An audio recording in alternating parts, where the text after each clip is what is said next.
Hey, what's up, guys? It's Cypher, and today we're going to be discussing a pretty important topic, something that I've noticed after watching some pro players in pro scrims, and I noticed something that all of them were using, and that's going to be the discussion of this video. Before we get into it, if you're watching this video and you're not currently subscribed, you know who you are. Click that subscribe button, like this video, and if you want to support me, you know, if you're not using creator code, just plug in creator code SypherPK. All right, let's talk about this. What are we talking about? We're talking about this glider right here. This is the Deadpool glider, the Dragacorn, okay?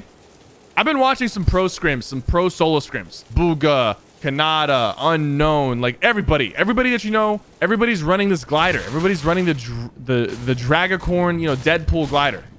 And I was thinking, I was like, what's going on here? Like, usually people would run the, you know, umbrellas or whatever. Now, here's the thing. This isn't like the first time cosmetics have kind of like played a role in competitive. Okay, players, if they have the choice, they will choose, you know, female skins because they're smaller, and usually you don't want to pick skins that are too bright in color. You don't want to stick out too much. And then when it comes to pickaxes, you want pickaxes that are quiet and that are sleek. For example, this studded pickaxe right here, or the icebreaker pickaxe. The studded pickaxe is actually the most quiet pickaxe. It has the least audio, and this is how it sounds. You can barely hear it, and that actually, you know, has an effect on play, because when you're pickaxing somebody's wall, if you have an obnoxiously loud pickaxe, they might catch on that you're breaking their wall, as opposed to having like a quieter pickaxe like this one or the icebreaker. But why are people using the Deadpool glider? It's actually kind of nuts. But here's the thing, I actually noticed this while just playing some solos. I noticed that whenever somebody was gliding and they were using the Deadpool glider, I had a hard time hitting them. It's not impossible to hit them, but it's like, it's an awkward animation. Not just awkward animation. So like with the beginning of chapter 2, oh look, a llama. With the beginning of chapter 2, we saw the introduction, like the Kaboom glider, where it's a glider that actually you ride the glider instead of you hanging from a... Okay, I think that was a friendly. Instead of hanging from, like, you know, an umbrella or a glider, you're actually like riding it, and you're like standing on top of it and you're gliding down. Okay, so that was introduced into the game. The reason why this one is being used by all these pro players is because it's, first of all, it's a much larger glider, and the colors on the glider are so, like, you know, random. It's a pretty colorful glider, and it has a lot of parts to it. Here, I'm gonna just put down this launch pad. This thing's got a lot of color on it. This guy just tried to nade stack me. This thing's got a lot of color on it, and it's got different parts to it. Like, this thing is no joke. It's really like confusing for a lot of players when they're going against it or they're shooting at it. It's harder to kind of, especially from long range, it's harder to really like keep track of the player that's on top of this thing. Dang, this guy was not having a good time. You can go ahead and test it in creative with your friends. Have somebody glide at you with an umbrella, and then have them glide at you with that thing. Not only is it hard to know what's going on, from you know, like where exactly their character model is, especially from you know, even in close range, but in long range, it's even worse. Like the ability to actually see the character and know where to aim.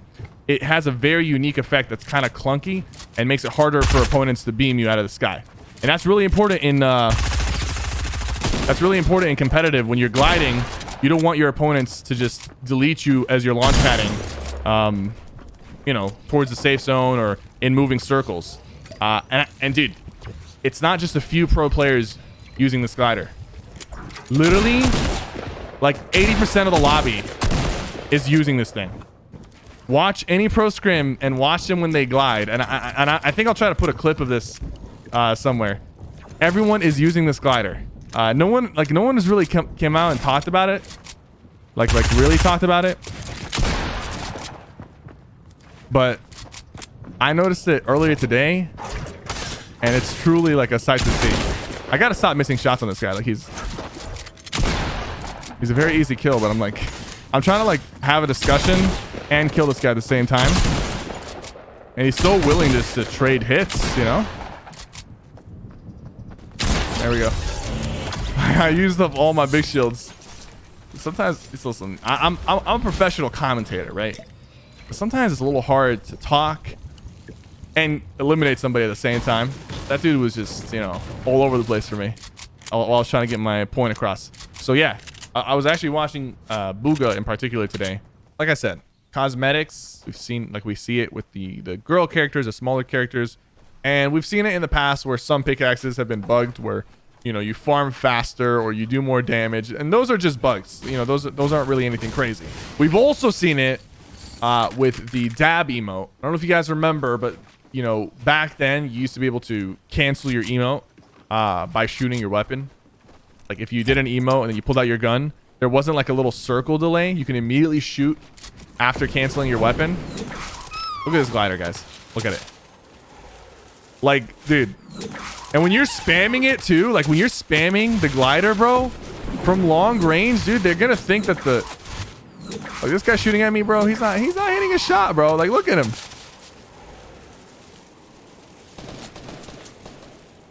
Look, he just, I mean, this guy's aim is probably obviously off, but like, come on, like, not a single bullet was hit.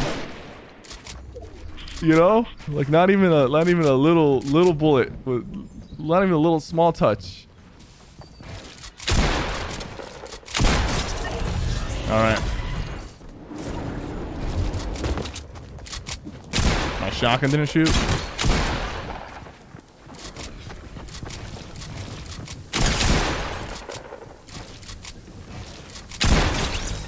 No, dude. So, as far as cosmetics that have been adjusted due to competitive advantage, all right, we talked about the dab emote. You used to be able to like use the dab emote to peek like a door or a window without them being able to shoot back at you, and then you can cancel the emote with a quick shot. And I used to do this back in the day, and then they added a timer to the dab window, to any emote. You can't shoot your gun without having like a little timer after you're doing an emote. So when you're doing an emote, you try to shoot your gun, there's a bit of a delay before you can shoot. They added that because the dab emote became really broken and people were using it to an advantage. So Epic in the past have kind of tackled this, you know, cosmetic, you know, potential pay to win problem. This isn't the first time, right?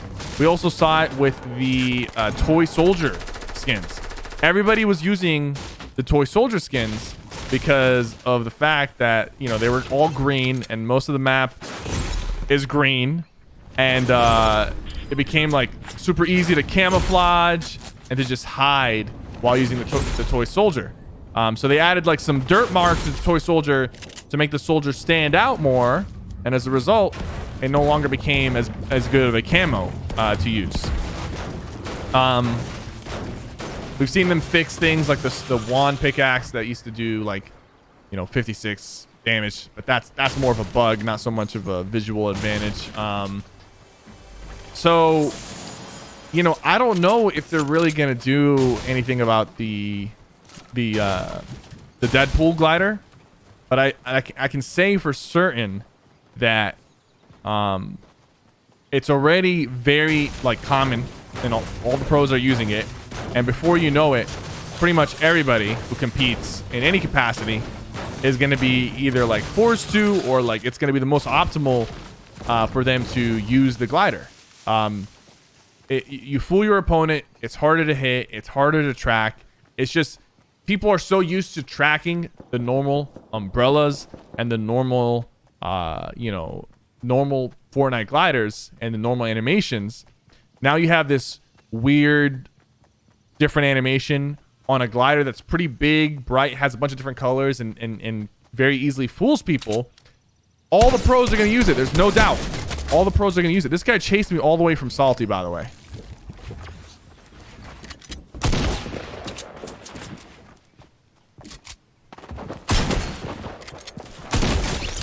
Sorry, buddy. The glider thing, it's not as big of a deal. It also can't really be ignored.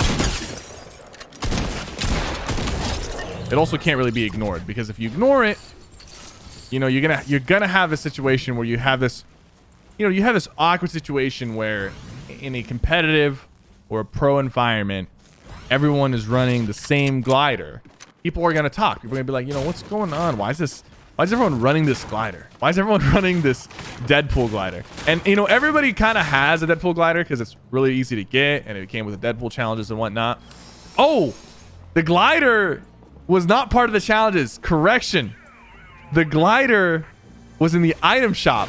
So this is even a little trickier, because the fact that a lot of these pros have the glider means like they went out of their way to buy it, and a lot of pros usually don't even buy that many skins, and especially a glider that they're not going to use in competitive, or at least that you would think people wouldn't use in competitive, but now everyone's using it and everyone bought it. It's a 1500 V-Buck item, so a lot of people don't even have it potentially. So you have this item that all the pros are using in competitive, and at the end of the day, whether the advantage is small or big, the fact that all these pros are using it means it's enough of an advantage that people are willing to just all be using it. I don't know, man. Like, that's a bit tricky. You know, I wouldn't say, oh my god, this is pay to win, but it's like, it's flirting with that just a tiny bit. It's definitely flirting with it just a little bit, you know.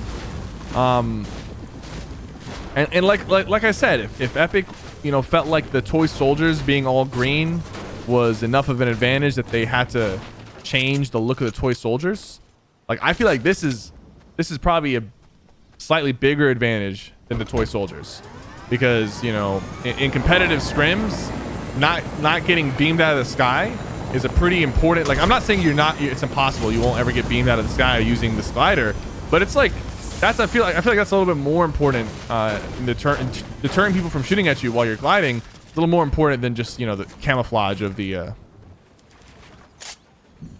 why is he standing still like that?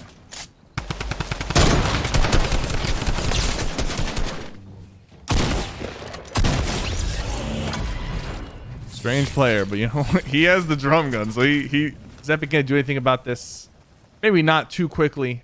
It is like the Deadpool glider, and it's like one of their recent collaborations. Maybe it's like it would be like an awkward situation to like change the way the glider works.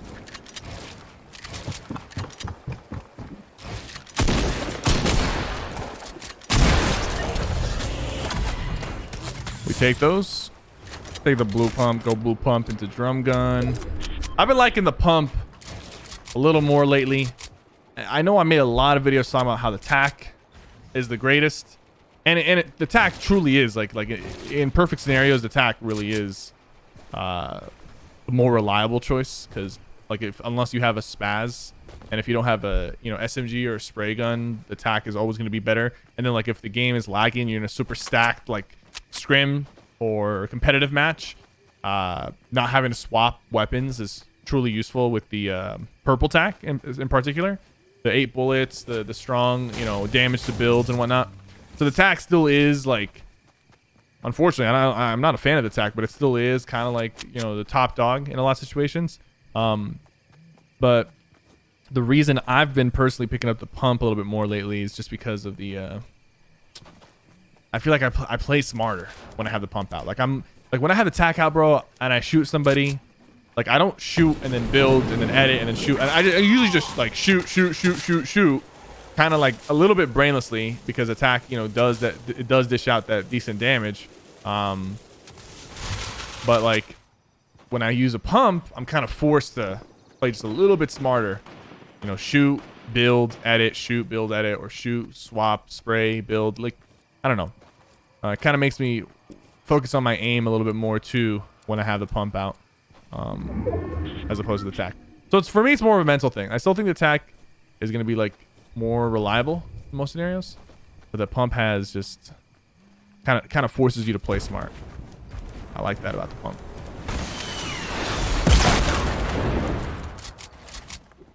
Okay, well, we got a guy over here and a guy in front of me. And this guy has a minigun.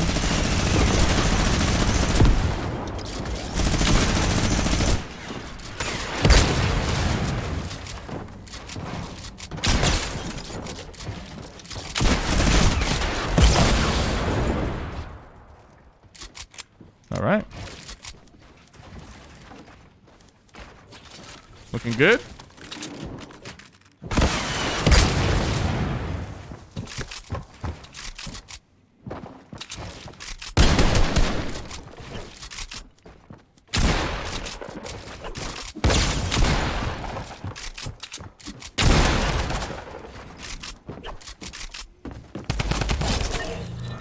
We take those. We take those.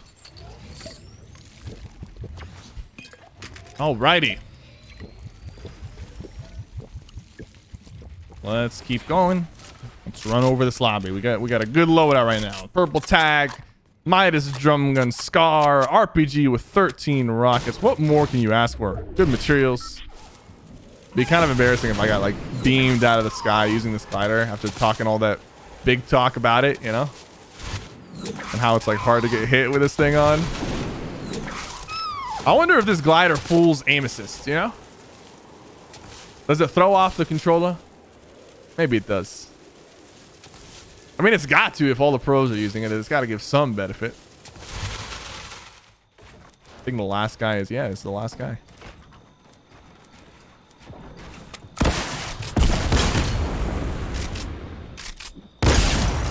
Predictable.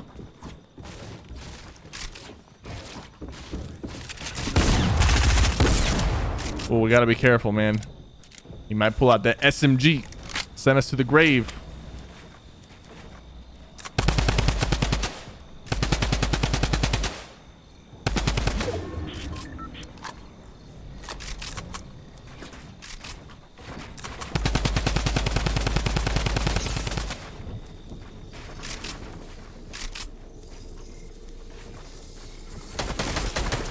Oh, no.